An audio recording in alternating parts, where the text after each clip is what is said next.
GRB is when the planning and budgeting process in any country takes into consideration how public money impacts on men and women, boys and girls, because it impacts on them differently.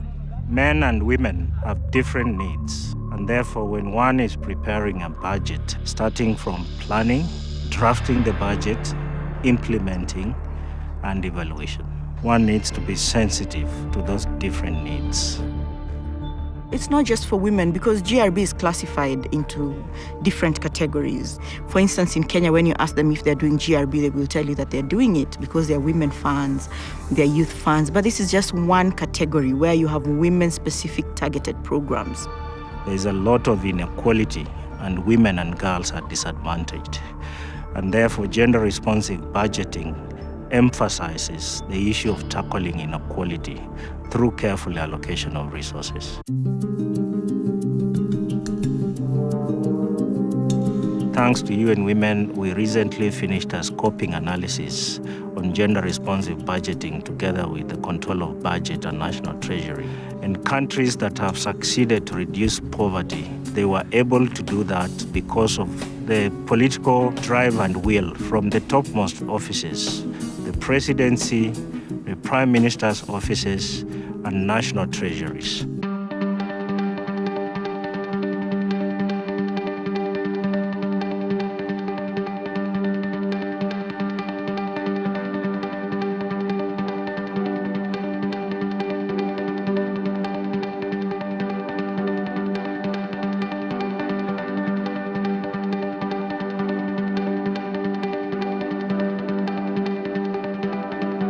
The mission that UN Women facilitated to Morocco for government officials, including officials from National Treasury, Control of Budget, Kenya School of Government, Council of Governors, National Gender Equality Commission.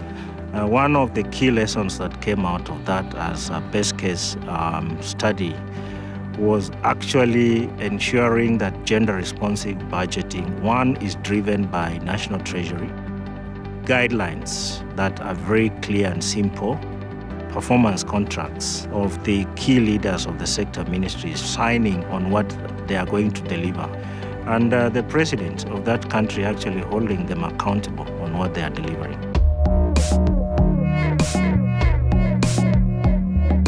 It's important to governments because countries that have actually implemented it successfully have been able to reach the other, 50% of the population in a more direct, impactful manner. And you're also able to see how, service delivery is, rolled out to the entire population in a manner that is efficient and effective. Kenya recently became a middle-income country, but it is one of the most unequal countries in the world. The government of Kenya has committed to reducing poverty by the year 2030, and gender-responsive budgeting is one of the tools that is going to enable that.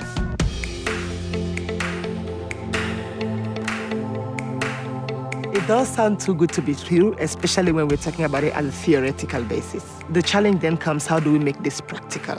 And I think this is why there have been different measures that are being used with regards to institutionalizing GRB, both from, first of all, having the orientation. So we do a lot of capacity building.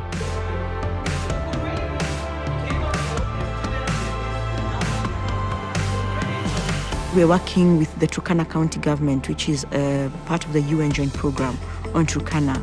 And going forward, we intend to focus on the health and agriculture sector within the Turkana County government to see whether if these principles are used during the budget formulation for the financial year 2017-2018. And actually the county government lowered the cess to 20 shillings per day from 50. It's not enforceable. It's political goodwill.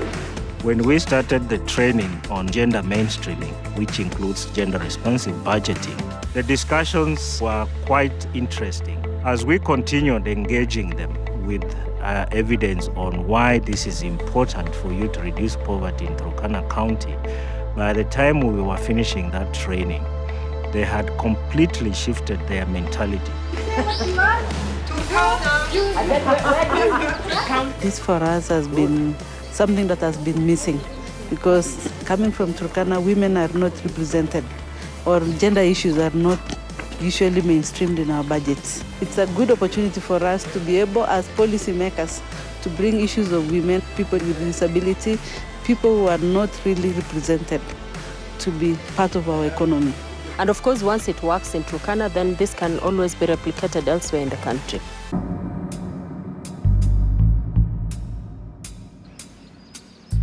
The three pillars of our partnership are evidence generation to feed strategic advocacy so that we can talk to decision makers, influence policies, and the last one is building capacities to make sure that national stakeholders and county stakeholders dealing with the budgeting process are aware of or get the skills or get the right skills to include appropriately gender and children issues in the national budgeting process.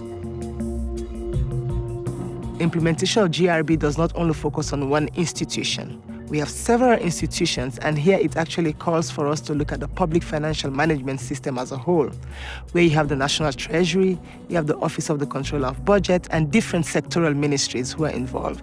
The Office of the Control of Budget partnered with the UN Women, the Kenya office, in a baseline scoping analysis to identify entry points in the public finance management reforms.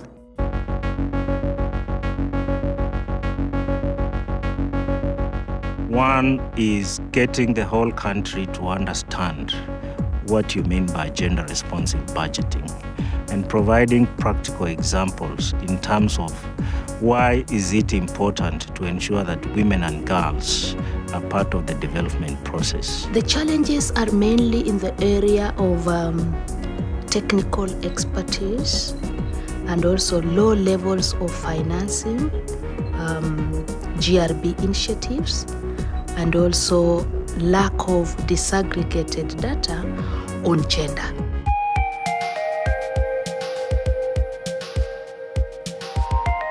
One UN is, of course, based on agencies' comparative advantage. One case in point is that we have been able to partner with UNICEF and the World Bank to undertake a public expenditure review. And this is seen as part of the work we are doing in gender-responsive budgeting. This project that we are sharing with UN Women and World Bank is a very concrete example because we do it, the planning together. We understood that by working together, we can move forward the agenda of children and women.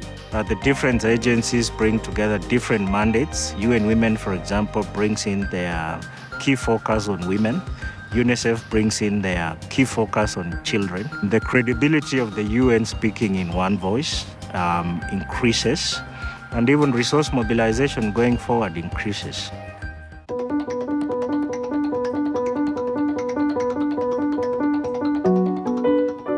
Looking forward, year in, year out, the design of the budgets and even the process involves a lot more women in designing the budget. And then the analysis involves a lot of sex disaggregated data. And this way of developing the budget is also taken down at the county level, such that the aggregate effect of it is that the county level has gender-responsive budget, the national level also has gender-responsive budget, and finally, looking forward, such that the quarterly reports of the Office of the Controller of Budget takes into consideration the effects of the budget implementation on men and women, and the reports are reflected in that manner. We know that increasingly gender and other social commitments will be financed by member states. So it is important to create capacities again within national stakeholders to be able to analyze a budget. It will also require time because for me, I think the ultimate will be the Public Finance Management Act of 2012 being amended and appreciating gender-responsive budgeting as a principle. In Kenya, there has been a lot of awareness on gender-responsive budgeting, but the problem has been now to institutionalize the same in our budget processes. But I see commitment, and I like the efforts that UN Women is making to ensure that gender-responsive budgeting is actually institutionalized.